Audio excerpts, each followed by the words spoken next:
Dəmirçilik adından da məlum olduğu kimi daş dövründən sonra meydana gəlmiş bir peşədir. Dəmirçi isə bu qədim el və xalq sənətini qoruyub bu günümüzə gətirən, zindan üzərində qolunun gücünü dəmiri yoğuraraq müxtəlif formalara salan, ən ağır əmək sərf edən sənət sahibidir. Azərbaycanın hər yerində olduğu kimi Qubada da dəmirçiliklə məşğul olan insanlar çox olub. Son 30 ildə rayonda 20-dən artıq dəmirçixana fəaliyyət göstərib. Lakin son illər gənclərin bu sənətə marağının azalması dəmirçilərin sayının da azalmasına səbəb olub. İndi rayonda bu peşə sahiblərinin sayı barmaqla sayılacaq qədərdir. Qədim sənəti unudulmağa qoymayan insanlardan biri 20 ilə yaxındır dəmirçiliklə məşğul olan İspik kənd sakini Mövlan Sayevdir.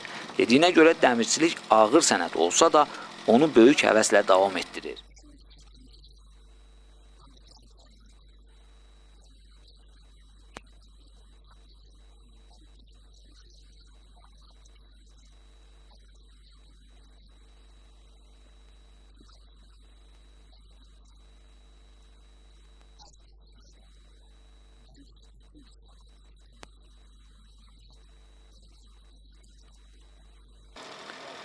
Mövlan Sayevin sözlərinə görə bugün tələbat yalnız atla alınadır. O zaman dəmirçi sənəti yaşatmaq üçün peşəsinin sirlərini oğluna da öyrədib.